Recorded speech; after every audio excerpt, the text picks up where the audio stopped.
Students, we are here with the third part of our Tiger King chapter. In the previous two parts, we have come to know about the prediction that was made when he was just 10 day old, and the miracle that had taken place. He had challenged the astrologer, asking him the manner of his death, and the astrologer had partially told the prophecy that his death is in the hands of the tigers, right? And then he is a very fearless prince right at the birth as well, because he was warning the tigers. Then in the next part we come to know that he was brought up in a very English manner, with English culture and all. And he started, when he became the king, the prophecy came to his ears, and he called the astrologer and asked about the prophecy. And then he says that uh, your death is in the hands of the tiger, right? And he starts killing the tiger. When he heard about the prophecy, as he became the king, he starts killing the tiger.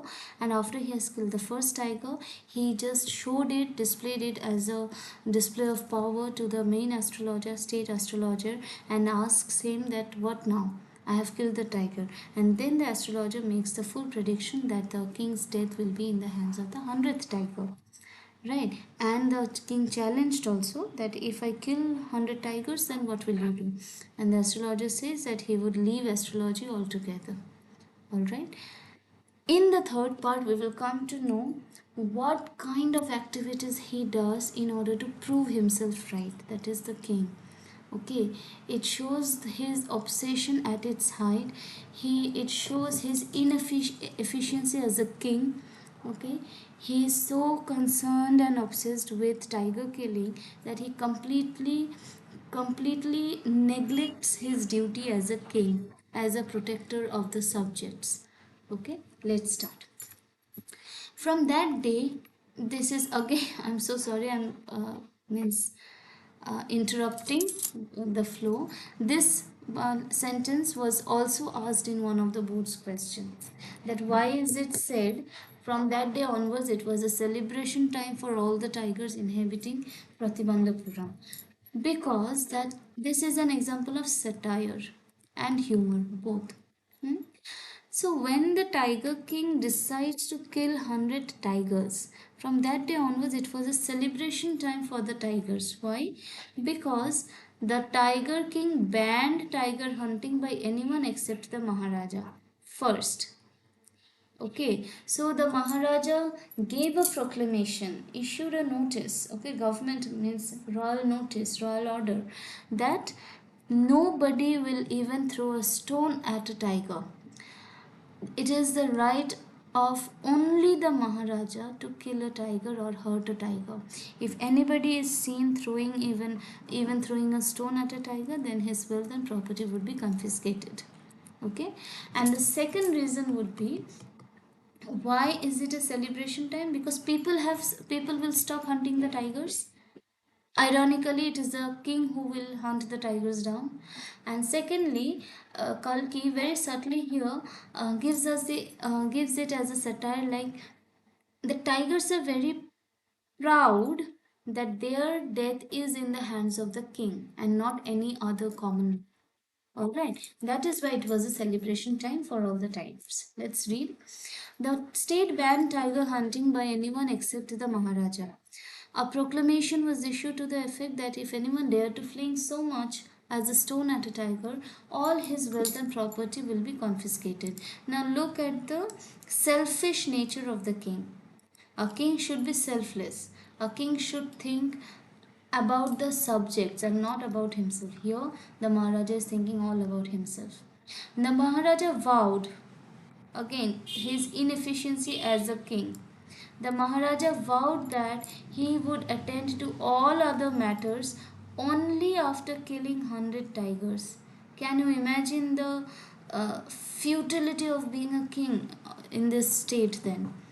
The state of Pratibandapuram, the people of Pratibandapuram will be neglected up till a point that when Maharaja kills 100 tigers. That means Maharaja will neglect all his duties. be it financial, be it be it his family duty, be it his administrative duty, diplomatic duty, all his duties will be neglected, because his first and foremost priority now is killing 100 tigers, and he is well set to realize his ambition. Not that he faced no dangers. Kalki says that it was not a very easy activity. There were times the bullet missed its mark, the tiger leapt upon him, and he fought the beast with his bare hands. Each time it was the Maharaja who won. Now, this shows how brave he is. That is, he never missed killing a tiger. Even with his bare hands, he could fight the tiger. Okay. This is the first complication that happens here. Okay. Now, I hope you remember when we were doing the second part, we had mentioned that the British could do anything to keep the British.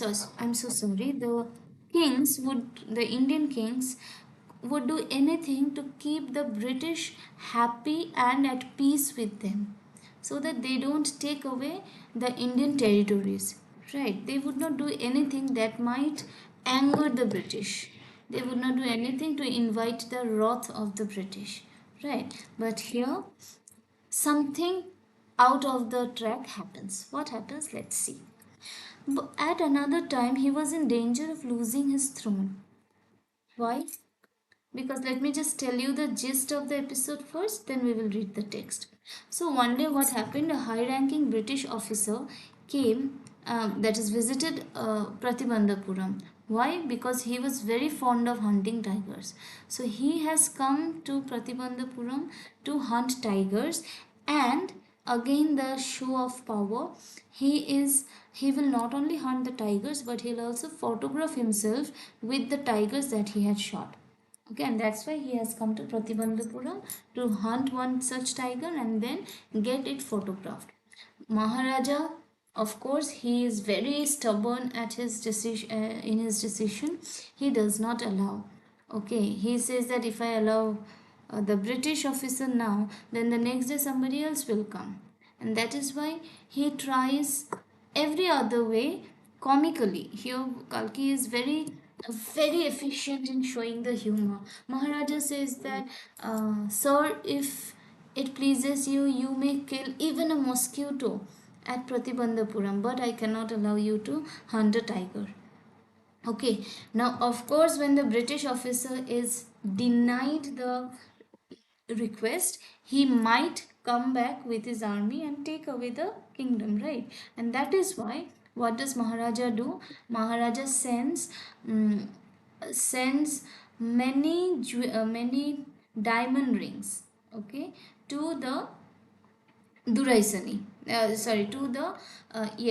the British officer's wife. 2 lakh worth of diamond rings were brought from Calcutta, and all the sets, okay, all the sets were sent to the British officer's wife, Duraisani, who is popularly known as the Duraisani. Okay, and the Maharaja had assumed that the wife, the lady, would select any of these, okay, 2 or 3 of the rings. 50 rings, 50 diamond rings were ordered, right? But what happened? The wife, the lady, took all the 50 diamond rings, and that incurred a loss of 2 lakhs rupees. But the Maharaja is satisfied. Why? Because his kingdom was saved. This again gives us the justification that Maharaja is not behaving as a Maharaja at all. Okay, let's read now. At another time, he was in danger of losing the throne. A high ranking British officer visited Pratibandhapuram. He was very fond of hunting tigers and fonder of being photographed with the tigers he had shot. As usual, he wished to hunt tigers in Pratibandhapuram, but the Maharaja was firm in his resolve.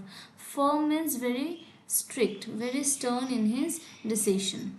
He refused permission. And what does he say? Look at the humor in these sentences. I can organize any other hunt for you. You may go on a boar hunt. You may conduct a mouse hunt. We are ready for a mosquito hunt, but a tiger hunt? That's impossible. The British officer's secretary sent word to the Maharaja through the Diwan that the Durai himself did not have to kill. So even the British officer, that is the Durai, he is trying to make it flexible. He is saying that it would be fine if the Maharaja kills the tiger. He just wants to take a photograph with the carcass, with the corpse of the hunted tiger, and he would be just holding a gun and he would take a photograph of it. But the Maharaja did not agree to that even. See, the British officer's secretary sent word to the Maharaja through the Diwan that the Durai himself did not have to kill the tiger. The Maharaja could do the actual killing. What was important to the Durai was a photograph of himself holding the gun and standing over the tiger's carcass. But the Maharaja would not agree even to this proposal. If he relented now, that means if he gives the permission now, what if other British officers also turn up for the tiger hunts?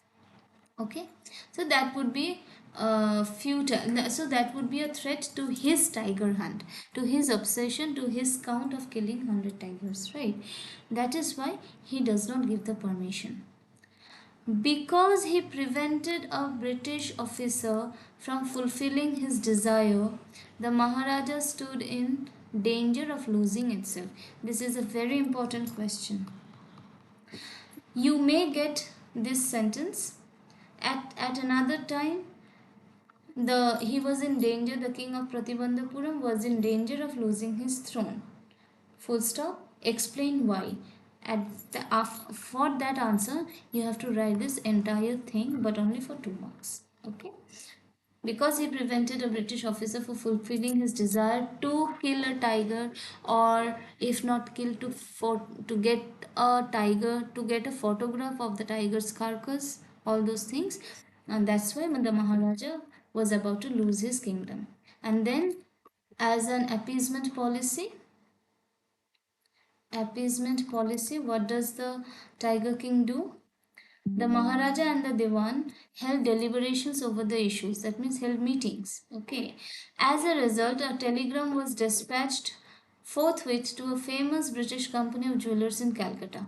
And what was the main decision taken for this, for appeasing the British, so that they don't get angry, so that they don't come with their army and take the kingdom. The British jeweler was asked of Calcutta was asked to send samples of expensive diamond rings. Some 50 rings arrived.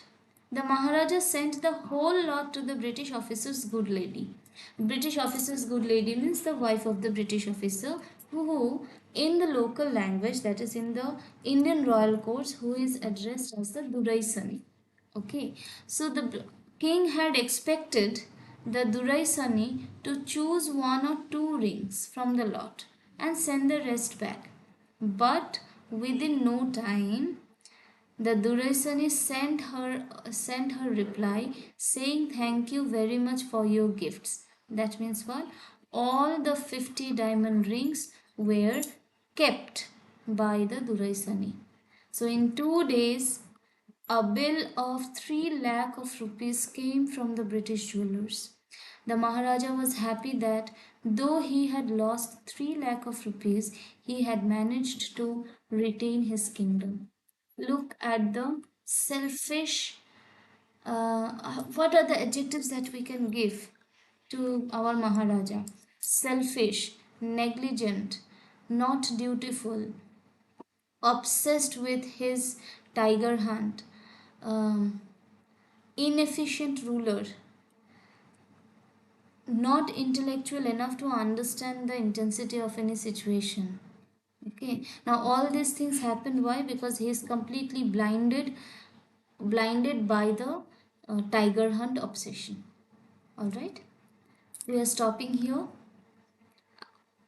In the next part, where it is a very humorous part where the Tiger King decides to marry a princess, and that marriage also, Kalki here subverts the idea of marriage of a king. We will do it in our next class. Thank you, students.